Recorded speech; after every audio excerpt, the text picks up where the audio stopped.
Қайырлы күн, құрметті оқырмандар және әлеуметтік желі қолданушылары. Иван Шухов атындағы орталық қалалық кітапхана әдебиеттің қаймағайдарын жалғастырады. Бүгін сіздердің назарларыңызға Мұхтар Әуезовтің «Көксерек» әңгімесін ұсынамыз.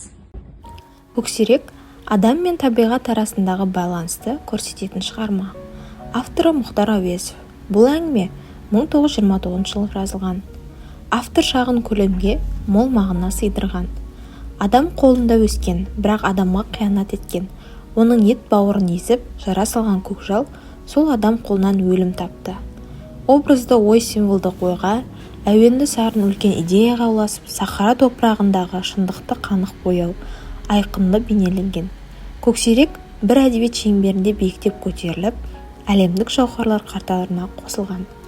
Көксерек тұңғыш рет жаңа әдебиет журналында жарияланды.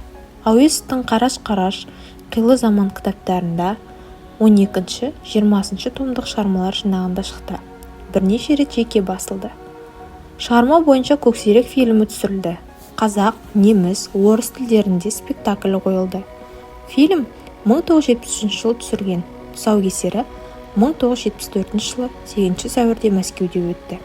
Фильм 1974 жылы Әзербайжан астанасы Бакуде өткен бүкіл одақтық кинофестивальдық бірінші жүлдесіне ие болды.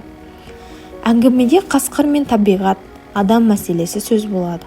Жаратылыстың адам мен табиғат теңден қатынас дәрежесі көрсетіледі.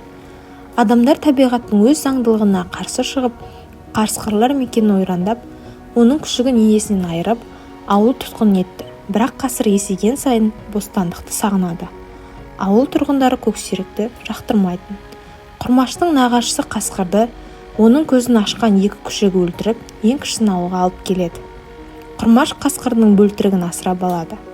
Қасқырдың бөлтірігін ауыл төбеттері күнде талайды. Бір жыл өтеді, Көксерек өседі. Осылайша әңгіме жалғаса береді. Назарларыңызға рахмет, сау саламатта болыңыздар.